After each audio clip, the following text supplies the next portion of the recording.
Berlatar di sebuah pulau kecil bernama Xiangyang, cerita diawali dengan memperlihatkan seorang tukang gas keliling bernama Han yang saat ini sedang mengantar putrinya Bao berangkat ke sekolah. Diketahui si Han ini, mohon maaf, agak sedikit keterbelakangan mental, namun meski begitu, Bao anaknya tampak sangat bahagia bisa hidup dengan ayah yang baik seperti si Han ini.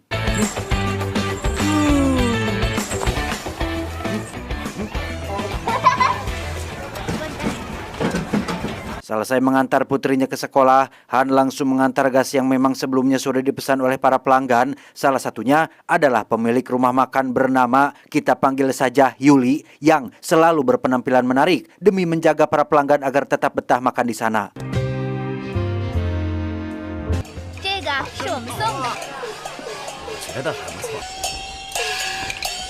Sebelum pulang ke rumah, Han rutin mampir ke sekolah untuk sekedar menemui Sisi alias kakaknya Bao. Berbanding terbalik dengan Bao yang menerima sang ayah apa adanya, Sisi justru tampak tak nyaman, malu, gengsi mempunyai ayah seperti si Han ini. Yang hal itu dibuktikan ketika Sisi sama sekali tidak menganggapnya ayah dan pergi meninggalkannya begitu saja.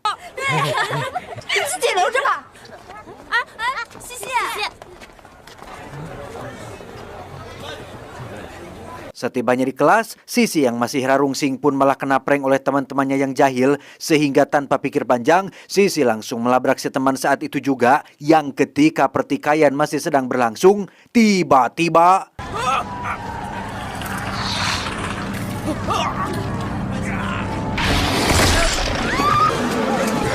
ya, muncullah ular raksasa yang entah ular jenis apa itu, di mana Han yang bermaksud pulang ke rumah pun tiba-tiba dikejutkan dengan fenomena aneh di pusat kota ketika jalanan mulai retak dan muncul sesuatu dari dalam retakan tersebut yang ternyata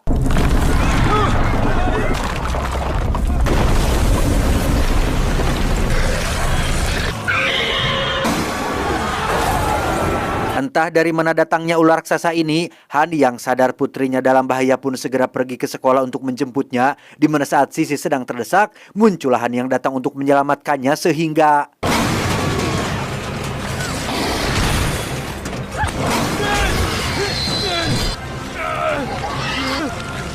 beralih ke Bao yang juga didatangi oleh si ular, bukannya langsung berlari, Bao malah tak sengaja menemukan seekor kadal hijau yang sedang kagalei oleh orang-orang, di mana Bao yang karunyaan pun memutuskan untuk membawanya pulang tepat saat ayah dan Sisi datang menjemputnya.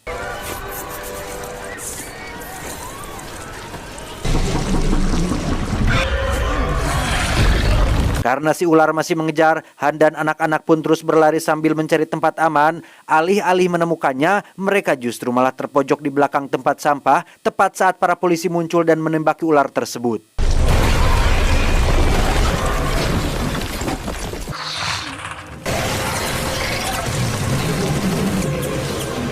Dia bernama, kita panggil saja si kakek, satu dari puluhan korban yang selamat dari kebuasan si ular. Secara kebetulan, si kakek tak sengaja menemukan Han dan anak-anak sedang bersembunyi, sehingga beliau langsung membawa mereka ke tempat yang lebih aman.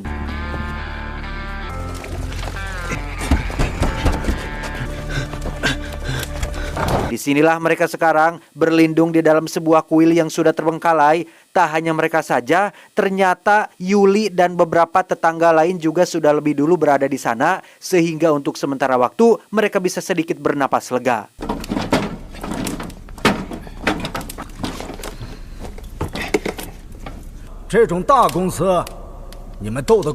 Ketika Bao sedang memberi minum kadal yang sebelumnya ia bawa, tiba-tiba terdengar berita dari speaker umum yang mengatakan bahwa saat ini pulau mereka sedang mengalami bencana biologis akibat dari kecelakaan yang dilakukan oleh salah satu ilmuwan dari perusahaan Lansan, di mana kecelakaan itu tak sengaja membuat ular-ular menjadi mutan, sehingga demi keselamatan bersama, para penduduk diminta untuk segera meninggalkan pulau ini.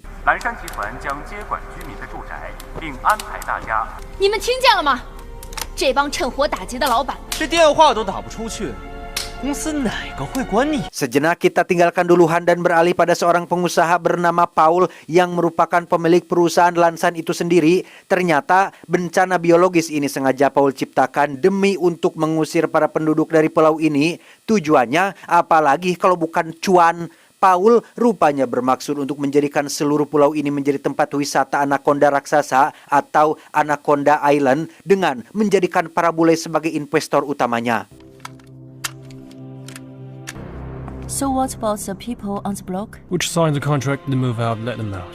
Tak hanya itu saja, Paul juga ternyata mampu mengendalikan ular-ular itu menggunakan pemancar radio dalam frekuensi tertentu, sehingga tak heran jika para urar si urar, sehingga tak heran jika para ular-ular tersebut bertindak ganas, di mana pada saat yang bersamaan Han dan kawan-kawan yang bermaksud untuk pergi dari pulau ini pun langsung dikejutkan oleh ular kiriman si Paul sehingga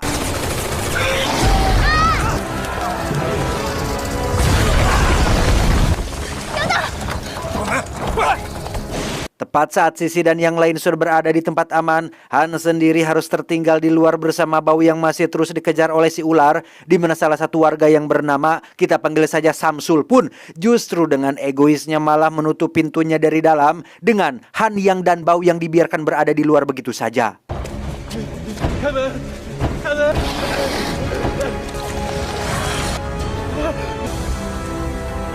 Meski Sisi sudah memohon agar dibukakan pintu, Samsul yang hanya peduli dengan keselamatan sendiri pun sama sekali tidak menggubris permintaan tersebut dan justru malah mengancam akan mengeluarkannya apabila terus berontak dan tidak bisa diam.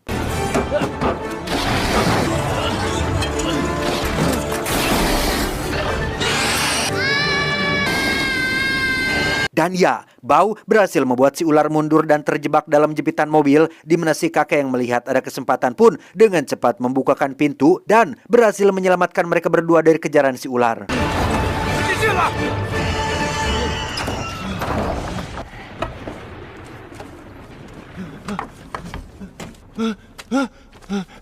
Setelah semuanya kembali kondusif, mereka pun mencoba menghubungi polisi atau saudara lain yang berada di pulau ini. Namun tampaknya seluruh alat komunikasi di pulau ini mati total karena kerusakan yang diakibatkan oleh si ular, sehingga mereka hanya bisa menunggu akan adanya tim penyelamat yang datang ke tempat ini.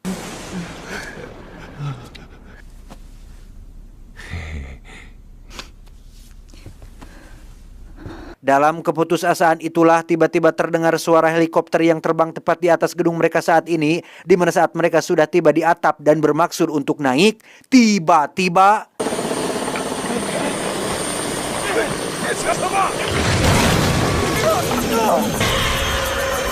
sementara yang lain akan turun dan mencari kendaraan untuk pergi dari tempat ini, Han yang tak ingin putrinya kembali dalam bahaya pun memutuskan untuk mengalihkan perhatian si ular dengan memancingnya menggunakan lampu suar.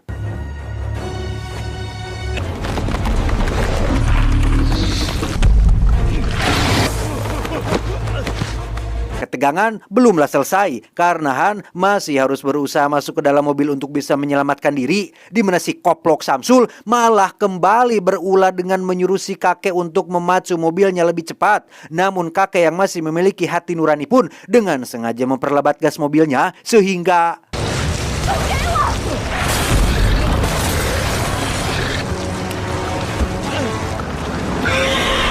singkat cerita, mobil yang mereka kendarai kehabisan bensin tepat di tengah ladang jagung yang sangat luas. Bingung harus pergi kemana, Bao yang sedang melihat-lihat daerah sekitar tak sengaja menemukan sebuah stasiun kereta api yang jaraknya tidak terlalu jauh dari posisi mereka saat ini, sehingga mereka memutuskan untuk berjalan ke sana tepat saat Bos Paul kembali mengaktifkan pemancar radionya.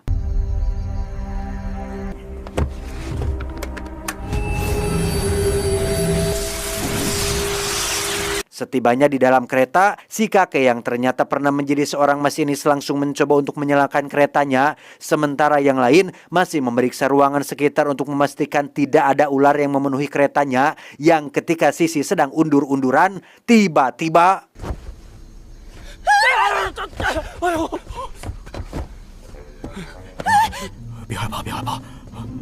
ternyata tidak hanya Han saja yang bersembunyi di kereta ini, sudah ada beberapa tetangga lain yang selamat dan lebih dulu ada di sana. Dengan fakta bahwa tak ada lagi tempat yang aman, mereka mau tidak mau harus saling melindungi satu sama lain.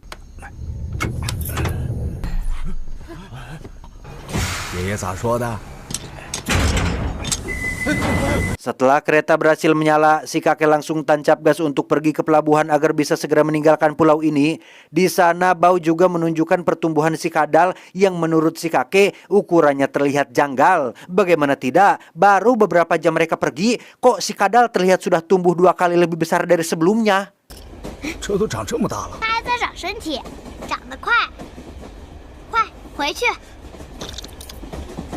那长得 Saat ditanya, kenapa kakek sangat baik padaku? Kakek pun menjawab bahwa dirinya dulu pernah mempunyai cucu yang seumuran dengan Bao, tidak pakai kak. Kakek sangat menyayanginya. Namun sekarang cucunya sudah meninggal dunia karena sebuah insiden kecelakaan, sehingga melihat anak bayi seumuran Bao membuat kakek merasa sangat bahagia karena seolah bertemu lagi dengan cucunya. 好后悔啊！嗯。 Tak lama mereka yang ada di gerbong belakang tiba-tiba dikejutkan dengan sosok pria misterius yang mengenakan safuranche atau masker khusus yang biasa digunakan di lingkungan industri kimia. Si pria yang bernama Saki pun mengaku bahwa dirinya adalah salah satu anggota peneliti yang sedang mencari satu lagi hewan eksperimen yang lepas dari laboratorium. Dan tebak hewan apa itu? 越来越近了。这个吗？ Ya, hewan yang dimaksud adalah si kadal yang saat ini dibawa oleh Bao. Tubuhnya kini semakin bertambah besar hanya dalam hitungan waktu beberapa menit saja. Saki mengatakan bahwa kadal itu harus segera dimusnahkan karena jika tidak, maka si kadal akan berubah seperti ular-ular raksasa yang mereka temui sebelumnya. 吃了我们所有人，太乖了，别弄死它！弄死他！ Sontak hal itu membuat Bao dan Han keberatan karena selain si kadal sangat menurut kepada Bao, Han sebagai ayah tentu tak ingin Bao menjadi sedih. Sehingga terjadilah keributan di antara mereka yang ketika perselisihan sedang berlangsung, tiba-tiba...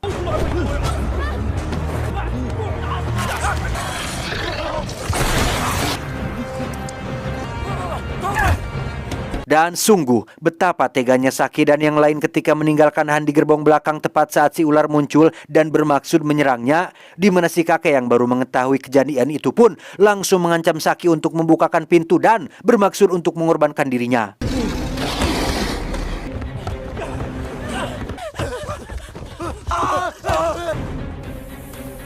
Menggunakan gagang sapu yang digulung dengan kain, si kakek langsung membakarnya, kemudian ia gunakan untuk menakuti si ular. Awalnya cara itu berhasil hingga tak lama tiba-tiba saja pemancar kembali mengeluarkan sinyal yang kali ini jauh lebih kuat sampai-sampai membuat kuping mereka kesakitan. Di mana hal itu juga mempengaruhi si kadal yang tiba-tiba keluar dari tas si Bao sehingga...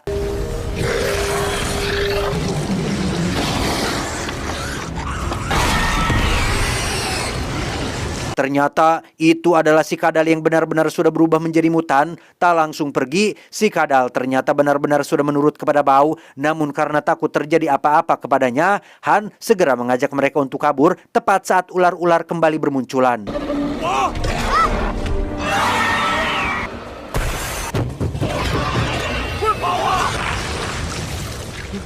Kakek meminta Han untuk bawa Yuli dan anak-anak naik ke atas gerbong kereta, sementara ia sendiri akan menahan ular-ular di bawah sana. Kakek sadar jika kali ini dirinya tidak akan selamat. Namun itu bukanlah perkara besar karena hal terpenting bagi kakek adalah bisa melihat Bao selamat dari semua kekacauan ini.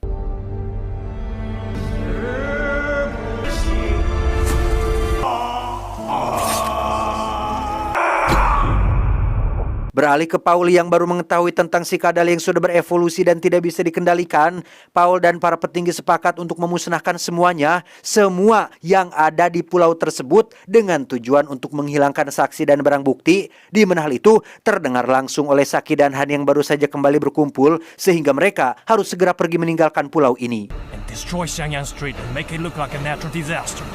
我们必须把消息传出去，一定可以阻止的。 Saki juga memberitahu bahwa masih ada alat komunikasi yang bisa digunakan untuk meminta pertolongan. Alat itu berada di laboratorium yang tidak jauh dari tempat mereka saat ini, yang ketika mereka akan bergegas pergi, tiba-tiba...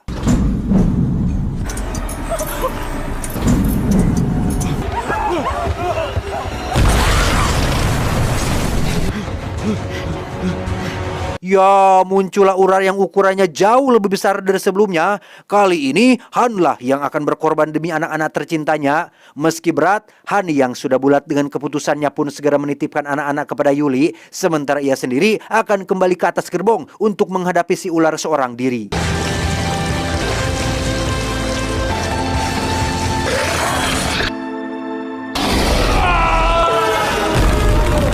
Singkat cerita, Yuli dan anak-anak akhirnya berhasil turun dengan selamat. Begitu juga Han yang ternyata berhasil selamat dari ledakan barusan. Kejadian ini seketika menyadarkan Sisi tentang betapa luar biasanya kasih sayang seorang ayah yang rela mengorbankan nyawanya demi sebuah keluarga. Di mana Sisi yang merasa sangat menyesal pun akhirnya mengesampingkan egonya dan menerima Han apa adanya.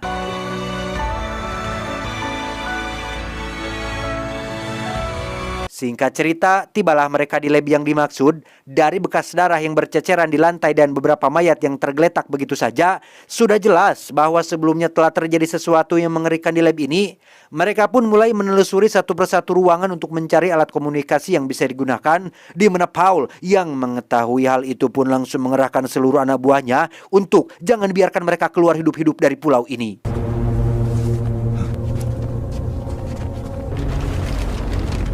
Alih-alih menemukan alat komunikasinya, Han justru tak sengaja memasuki ruangan bekas para ilmuwan melakukan penelitian. Di situ Han menemukan serum yang sepertinya bekas digunakan untuk menyuntik para ular, sehingga tanpa pikir panjang, ia pun memutuskan untuk membawanya.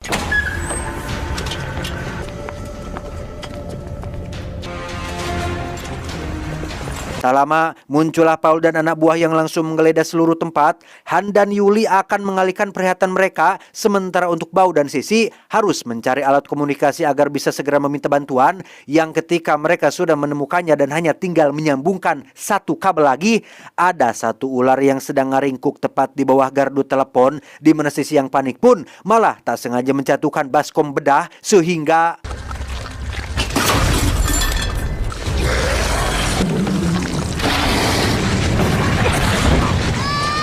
beruntung mereka berdua masih di tang tayungan. Sisi yang melihat ada kesempatan dengan cepat menyuruh Bao untuk mengambil telepon yang setelah tersambung dengan pihak kepolisian, Bao memberitahukan keberadaan mereka saat ini, di mana Paul sendiri akhirnya berhasil menemukan keberadaan Han dan langsung menembakinya saat itu juga.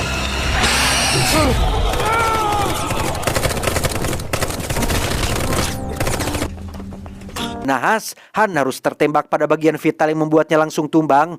Ia tiba-tiba teringat dengan serum yang sebelumnya ia bawa. Sempat terdiam, Han yang merasa tak punya opsi lain pun nekat menyuntikkan serum itu pada tubuhnya tanpa tahu bahwa serum tersebut sama sekali belum pernah digunakan pada manusia.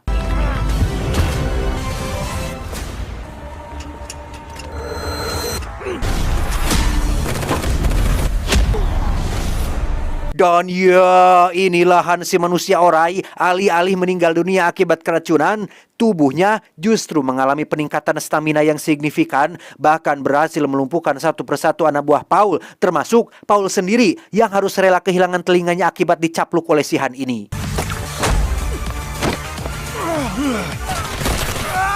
Tak hanya membuatnya menjadi lebih kuat, serum itu juga ternyata membuat kesadaran Han semakin menghilang. Sehingga menyadari dirinya tak lama lagi akan kehilangan kendali, Han dengan cepat mencari keberadaan Bao Xiang dan yang lainnya.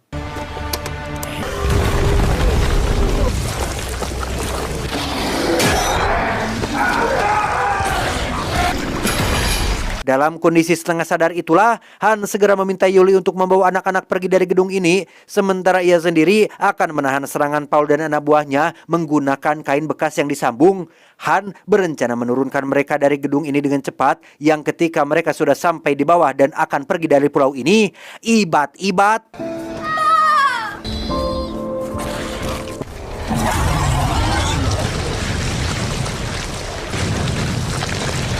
ya, muncullah si ular yang kali ini memiliki ukuran jauh lebih besar dari sebelumnya, disusul dengan kemunculan Pau yang langsung mengaktifkan radio pemicu agar si ular menghabisi Yuli dan anak-anak. Alih-alih menyerang Yuli, si ular yang sudah tidak bisa dikendalikan pun justru malah mencapluk Paul dan si asisten hingga mereka berdua maut saat itu juga.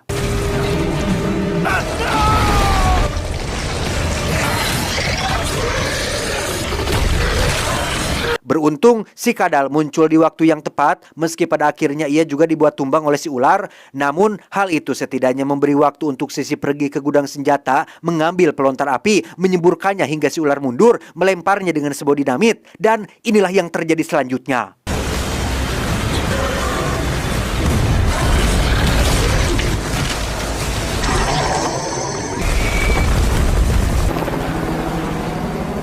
Beberapa hari setelah bencana mengerikan itu, warga yang berhasil selamat pun mulai membangun kembali kota mereka yang rusak, di mana Bau dan si kakak kembali melanjutkan hidup dengan akan menjadi pawang ular bersama Panji sang petualang. Au! Kok au? Tamat ending yang cukup mengoraikan. Tidak ada pesan-pesannya teman-teman ya, karena ini bulan puasa, saya lemes tidak bisa berpikir untuk mencari kata-kata mutiara yang aku untuk disampaikan kepada kalian semua. Wah, aku sangat tahu sekali guys ini. Enggak lah, ini saya saya rekaman ini jam 9 lah, setelah udah malam-malam. Udah buka puasa, udah wudhu, udah ngopi, udah kenyang lah. Alhamdulillah, tapi tetap tidak bisa memikirkan untuk kata-kata mutiaranya ya teman-teman. Selama bulan puasa libur dulu lah. Kata-kata mutiaranya cukup sampai tamat aja lah ya teman-teman ya. Tolong pengertiannya. Ini lagi butek sekali saya. Tidak bisa berpikir gitu untuk mencari kata-kata, mengambil esensi dari sebuah film, mengambil pesan atau hikmah gitu. Agak susah Itu soalnya kan nyekripnya siang. Nah, saya tuh nyekrip biasanya siang, kalau malam baru rekaman voice, recorder gitu. Rekamannya malam, soalnya kan kalau siang rekaman haus atuh bro, nanti tenggorokan saya kering, batuk-batuk, bocor deh. Aduh, gawat, saya pengen full pokoknya mah. Ya, puasanya. Buat teman-teman juga semangat ya. Ini saya rekaman itu tanggal 11, berarti sudah 11 hari puasa. Teman-teman yang punya usaha, yang punya ini, siapkan parcel, siapkan THR ya. Untuk para karyawannya, untuk bagi para karyawannya sendiri semangat kerja ya. Selamat nanti menyambut THR-nya. Pokoknya lancar-lancar puasanya untuk teman-teman semua, keluarga IQ7 ya. Rebahaners semuanya pokoknya dari Sabang sampai Merauke, semangat puasanya sing tamat pokoknya nama ya teman-teman. I love you all pokoknya. Assalamualaikum.